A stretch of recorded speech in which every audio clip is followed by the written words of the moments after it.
Welcome back to the Political Compass Test. If you haven't seen the first few episodes, I'd highly suggest you click the top right corner and watch all the episodes in order. Today we're talking about the wider society, not the whiter society, the wider society. As in, America is not getting more white, it's getting more diverse, but it's also getting wider because we're all fat. Our civil liberties are being excessively curbed in the name of counterterrorism. I mean, you know with our current president that he is very anti-terrorist, but that's really just a front for anti-Muslim, which is also an even deeper front for pro-Christian. And so he's discriminating people based on religion. That's no good. The other thing is just surveillance in general, just collecting information. The government collects a lot of information of ours. Thankfully, they don't know what to do with all of that information. But we shouldn't be arguing about whether our civil liberties are being curbed based on the government's competence in curbing those liberties. So I would generally agree a little bit with that. A significant advantage of a one-party state is that it avoids all the arguments that delay progress in a democratic political system. Yep. I mean, I don't like a one-party state. I don't like America's two-party state. We have a duopoly here, right? We have the far-right conservative Republicans, and we have the moderately right also, but not as much, conservative Democrats. And those are our two options, and it's pretty trash. So it ain't so good already that we have our duopoly. I think it would be much better if we had those European styles where we had more than two parties to choose from, when we're having more coalitions form between a broader group of people rather than red team, blue team. But I also have to admit that if pro is the opposite of con, then the opposite of progress. So, I mean, yes, it is a significant advantage no matter how you slice it. Is it worth it? I think maybe not. Unless, of course, I am running it, then it would, of course, be an advantage. But other than that, it doesn't bode well usually when there's an authoritarian one-party state. Although the electronic age makes official surveillance easier, only wrongdoers need to be worried. Nope. Some people, they are in places of the United States where it's not okay to be homosexual. And so they have to be in the closet about that. And it isn't great if the internet can suddenly find out. The internet's very good at finding out. They can, based on your search history, they can determine that you're pregnant. They can determine that someone's cheating on you. They can determine a lot of things, and that's what they use to create ads personalized for you. And so your personal information, when it's being collected by these internet services, yeah, there's some things to be worried about. Even if you're not a closeted homosexual or something like that, it could still be that you just don't want people to see that you're watching porn, or they don't want to see of the specific porn subject you're watching, and you would understandably be worried if you were, for example, a furry and you didn't want people to find out. You don't mean to be committing a crime to be embarrassed about what you're doing. Although, nope, we already did that one. The death penalty should be an option for the most serious crimes. Nope. Here's my logic, okay? There's no reason for morally to punish someone with death. Because if your goal is to stop them from committing future crimes, it does well enough to give them life imprisonment. So that's the moral aspect of it. So the only way you could argue that you want to put someone to death is the practical aspect. It's just much easier and much cheaper to kill someone off than to keep them alive for maybe like 10, 20, 30, 40 years.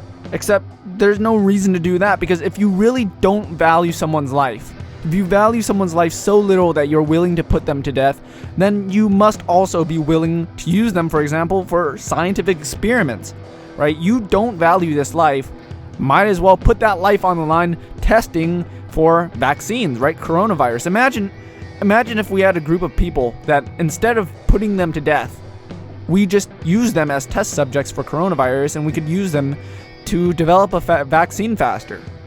And so you don't necessarily even have to rehabilitate people, even if that's your goal. You don't have to do that to make someone useful. Almost all people, in fact, I'd venture to say all people are better to us alive than dead, speaking purely from a practical standpoint. So I don't see one single instance where the death penalty would be practical or moral or ethical.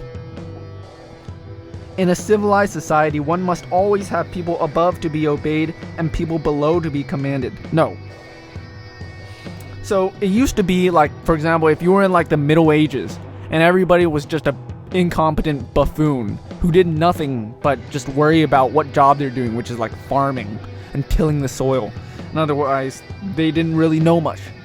It's one thing if you want to control the people who aren't skilled, don't know how to think, don't have a strong philosophical basis. And so, in one sense, if you're managing a bunch of idiots, then sure, you can say, well, these people clearly have no idea what they're doing, they need some guidance. And so, that's how you would justify being above someone, commanding them. Unfortunately, that's not how it works these days. Actually, it's pretty fortunate. It doesn't work like that these days. People are more than just the jobs they do, the purpose that they serve. These days, people have separate interests. We talk about politics, right? Like I am. I mean, that's not necessarily going to be my job in the future, but it's also, as someone who lives in a democracy, it's important for me to understand it because I have the responsibility of helping guide the country in the future. And so we all need to learn how to think for ourselves. And once we do that, we don't need someone above us to command us, and we don't need someone below us, right? It gets very dangerous when you take it to its logical extent, right? If you always need someone above, what are you going to get? You're going to get an authoritarian, so you're going to get someone whose government is at the very top and controlling everything that you do. So you get Stalin. All right. And if you don't have that, you have somebody above the government. And who could that be? It would be God. So you would get Stalin in an absolute authoritarian regime, or you'd get a theocracy, which is also an authoritarian regime basically all the time. So that doesn't bode well. And if you need someone at the very bottom rung of society, guess what that justifies? Slavery. This hierarchy bullshit, that's how you get like shit like the caste system in India. It's pretty disgusting. Abstract art that doesn't represent anything shouldn't be considered art at all. Okay, if it truly doesn't represent anything, then yeah, it's not art. But just because I think something doesn't represent anything doesn't mean it doesn't represent anything to anybody else, right? If I bought a movie ticket, I just got a ticket stub, for example, right? It may just be a product that I bought in your eyes, right? Just something that I bought so I could go watch a movie. But it also could have significant sentimental value or memories attached to it, right? Maybe this movie ticket that I bought was the first time I went to see Star Wars. And back then, Star Wars wasn't absolute shit. And so, just because something doesn't have any abstract meaning to you doesn't mean it doesn't have any abstract meaning to me. And the same can be applied for art. The problem is, art is an abstract subject by itself. It's something that we humans defined. Since art doesn't metaphysically exist and it's predicated on merely the fact that we call it art, it's not up to you to decide whether it is art to the larger society or people in general. It is up to you to decide whether it is artistic to you and it has artistic value to you. It's not up to you to decide that it doesn't have any representation to anybody else. I'm guessing if you think it doesn't represent anything, I'll bet you someone out there will consider it something. In criminal justice, punishment should be more important than rehabilitation. No. So, just think conceptually about that. Punishment.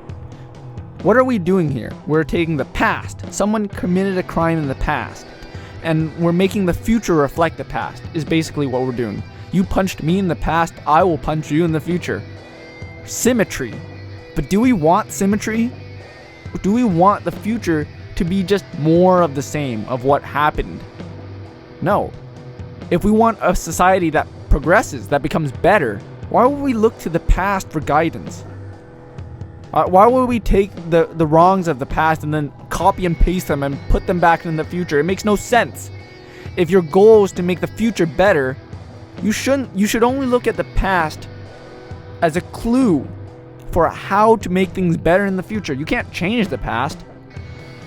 You can only change the future, and I would hope that you want to change it for the better. So, punishment, no. Punishment for the sake of punishment is worthless.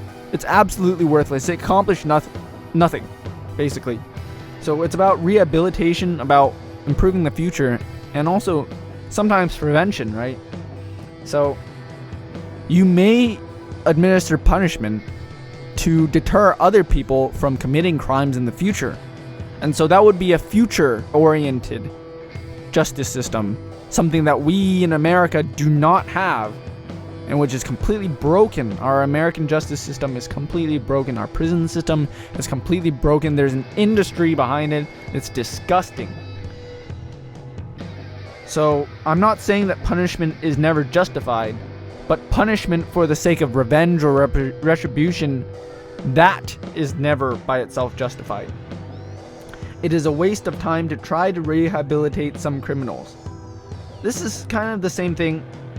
If you click the upper right hand corner, there should be a card leading to an exploration of ethics and how our criminal justice should work. And so that goes a little bit more in depth. And some people, sure, there's some people who with like mental diseases, that sort of shtick. But I mean, I fail to see why a person won't be able to bring some improvement. And again, as I said, even if you can't rehabilitate someone, you can still make them useful. So I think it's a false premise that you need to rehabilitate someone for them to become a contributor. The business person and the manufacturer are more important than the writer and the artist. So I see two distinctions here, right? So the business person and the manufacturer, they're cold, they're calculating, right? They're also doers. They take the ideas that have been created and they apply what they know. It's transactional. And so you can easily see the value. That's how our economy runs. But what starts the economy? What gives the manufacturers the ideas for what they want to manufacture? That would come from the writer and the artist. These are the people who are emotional.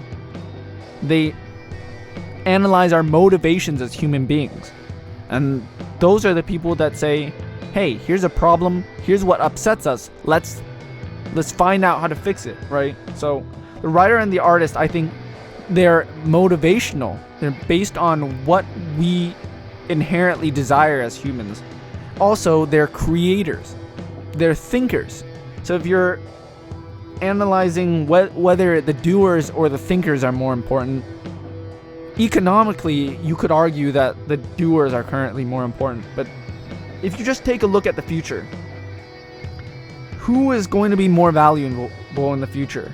The manufacturer is probably the least valuable. I'm going to say it. I mean, the manufacturer is transactional, right? They're just, we're going to create this product and we're going to sell it.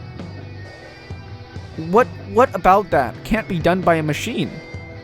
We humans, it's not our forte. It's not our strength. If your value that you bring is by efficiency, I'm sorry, but a machine can be a lot more efficient than you are. And then the business person, it just takes crunching numbers, right? Being able to make sense of that. And if you built a sufficiently advanced machine, they would be able to do it and analyze trends better than the human eye could estimate.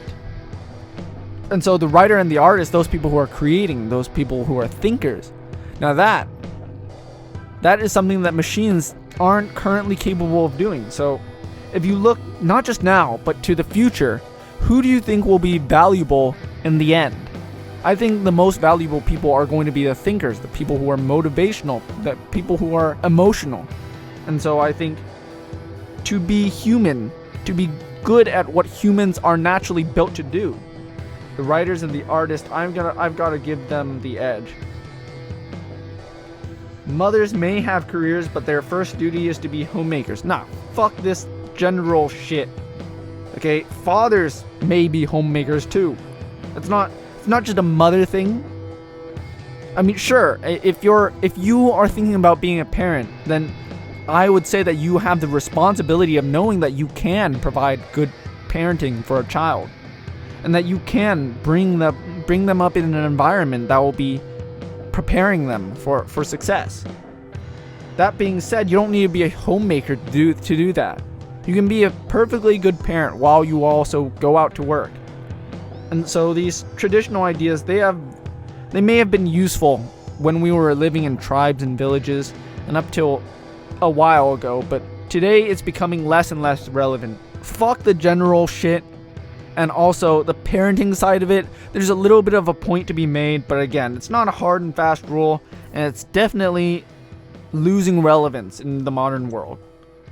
Multinational companies are unethically exploiting the plant genetic resources of developing countries. It's not just multinational companies. And those are the worst of them because they're just there to get money.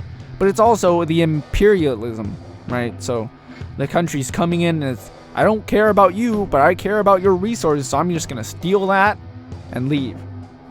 Whenever a company comes and steals the natural resources of a country, it's bad news.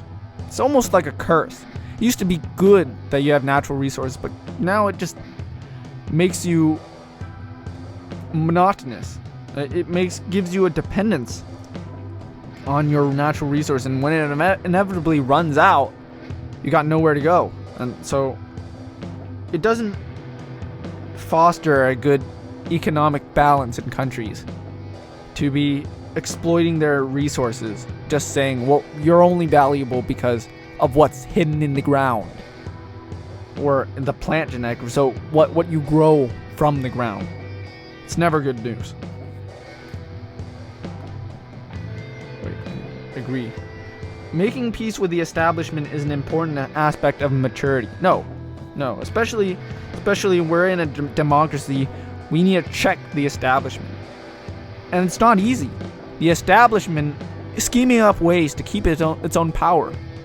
We need to be skeptical toward the establishment because they are there to keep the power, and once someone has power, again, it's very easy to keep that power. So we have the responsibility of checking that power, of making sure it doesn't go out of control. And so to decentralize that power and take it a little bit back to the people, we need to make sure also that the people, once they have that power, that we don't abuse it either. And so it's a very delicate balance. And it's required that everybody keep a watchful eye on the status quo and how we can change it for the better. Fuck this idea that you must automatically respect authority. Authority is gained. It's earned. It's not randomly given. So no, always question everything. Always question the authority, because if the authority can't stand up to your scrutiny, they shouldn't be there at all. So these are my answers for the wider society. I will see you next time with more of the Political Compass. I'm and I approve this message.